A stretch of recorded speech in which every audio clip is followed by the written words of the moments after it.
ভেঙেছে। বদনাম তো কারোর লয়, বদনাম তো কারোর লয়, বদনাম তো হচ্ছে তোমার এবং পার্টির, তার সাথে পার্টি যেহেতু জড়িত আছে পার্টিটারও ভেঙেছে। তাই যেটা সরকার দিতে চাইছে যে মানুষকে, যে মানুষটার দরকার আছে সেই মানুষটা যাতে পায় তাই তার অ্যারেঞ্জমেন্ট কিন্তু আমাদের দায়িত্ব বটে তাদেরকে করে দেওয়া। এবং মানুষ এই কথাটা বলবে কেন, অনেক জায়গায় আমি দেখেছি যে আমি দাদা ঘর পেয়েছি না, একটা ভালো লোক ঘর পেয়ে দিয়েছে। তো এইগুলা একটু একটু সময়কে নজর দিয়ে দেখতে হবে। দেখো কারণ আমাকে যদি তেল মারো তো আমাকে তেল মেরে লাভ তো কি হবে? যাকে মারা দরকার আছে, যে মানুষটার পাশে দাঁড়ালে সেই মানুষটার উপকার হবে। মমতা বন্দ্যোপাধ্যায় এবং নেতা অভিষেক বন্দ্যোপাধ্যায়ের নির্দেশে সারা পশ্চিমবঙ্গ জুড়ে প্রতিটি ব্লকে তৃণমূল কংগ্রেসের পক্ষ থেকে বিজয় সম্মেলন চলছে। আজকে আমাদের সারানপুর ব্লকের ডেট ছিল, সারানপুর ব্লকে বিজয় সম্মেলন হলো। প্রায় 72টা পুজো সংগঠন যারা দুর্গাপূজা করেছে তাদেরকে সম্বর্ধনা জানানো হয়েছে। প্রায় 56 থেকে 60 জন বিশিষ্ট নাগরিক যারা রয়েছে তাদেরকে সম্বর্ধনা জানানো হয়েছে এবং প্রায় 132টা ক্লাব, যতগুলো ক্লাব রয়েছে যারা এই দুর্গাপূজায় সাধারণ মানুষকে, প্রশাসনকে নিয়ে সহযোগিতা করেছে এবং শান্তিপূর্ণ পরিবেশে পুজোটাকে পার করেছে, তো তাদেরকেও সম্বর্ধনা জানানো হয়েছে। আমি আপনাদের চ্যানেলের মাধ্যমে পুরো সারানপুরের সমস্ত মানুষকে, যারা আমার গুরুজন আছেন তাদেরকে আমার শুভ বিজয়ার প্রণাম এবং ছোট্ট এবং বন্ধু যারা আছে তাদেরকে অনেক অনেক ভালোবাসা রইল। সুস্থ থাকুন, ভালো থাকুন। আর আমার অনুরোধ রইল, কোথাও ভুলভ্রান্তি থাকলে ক্ষমা করবেন এবং সরকারের সাথে যেভাবে আছেন সরকারের সাথে থাকুন। যেভাবে মমতা বন্দ্যোপাধ্যায়কে আশীর্বাদ করছেন ঠিক সেভাবে মমতা বন্দ্যোপাধ্যায়কে আশীর্বাদ করবেন। তৃণমূল কংগ্রেস সবসময় মানুষের সাথে আছে, মানুষের পাশে আছে।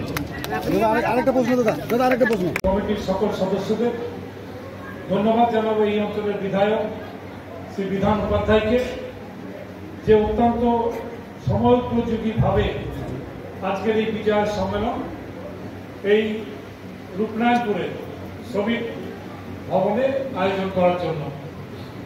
দেখুন, আমরা যারা পশ্চিমবঙ্গে বসবাস করি, দুর্গাপুজো আজকে একটা মহোৎসবে হয়ে গেছে। পুজো আর পুজোর মধ্যে সীমাবদ্ধতা নেই। দুর্গাপুজোকে ঘিরে হাজার হাজার লক্ষ লক্ষ মানুষ আমরা রাস্তায় নামি, মায়ের আরাধনা করি, প্যান্ডেলে প্যান্ডেলে ঘুরি। কিন্তু মা যখন মর্তে আসেন, যদি মায়ের মূর্তির দিকে আপনারা তাকান তাহলে দেখতে পাবেন মা একটা ত্রিশূল নিয়ে অসুরকে বধ করছে। অর্থাৎ মা যখন মর্তে আসেন তখন মা অশুভ শক্তিকে বিনাশ করার জন্য আসেন এবং শুভ শক্তির উদয় করতে আসেন। তাই আমার বক্তব্যের শুরুতেই মায়ের কাছে প্রার্থনা করি যে মা সমস্ত অশুভ শক্তির বিনাশ করুন এবং শুভ শক্তির উদয় করুন। আমাদের নেত্রী মমতা বন্দ্যোপাধ্যায়, আপনি জানেন যে বেশ কয়েক বছর আগে কলকাতার রেড রোডে একটা কার্নিভালের শুরু করেছিল। সেই কার্নিভাল আজকে বিশ্বের দরবারে পৌঁছে গিয়েছে এবং ইউনেস্কোর দ্বারা আজকে দুর্গাপুজোকে হেরিটেজ স্বীকৃতি দেওয়া হয়েছে। মাননীয় মুখ্যমন্ত্রী মমতা বন্দ্যোপাধ্যায় জেলায় জেলাতেও কার্নিভাল শুরু করেছেন এবং আমরা আসানসোলে এই কয়েকদিন আগেই তৃতীয়বারের জন্য কার্নিভাল করেছি। হাজার হাজার মানুষ, পুলিশ রিপোর্ট অনুযায়ী প্রায় 30,000-এরও বেশি মানুষ এই কার্নিভাল দেখতে এসেছিলেন এবং তারা উপভোগ করেছেন। আমাদের নেত্রী সবসময় একটা কথা বলেন যে ধর্ম যার যার, উৎসবটা কিন্তু সবার, এবং সেই পথে লক্ষ্য রেখে আজকে পশ্চিমবঙ্গকে তিনি এগিয়ে নিয়ে চলেছেন।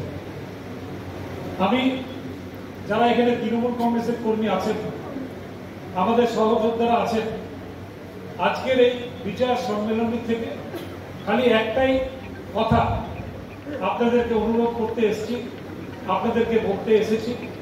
বরাবরই বিধানসভা বরাবরই কিন্তু লড়াইয়ের জায়গাতে থাকে।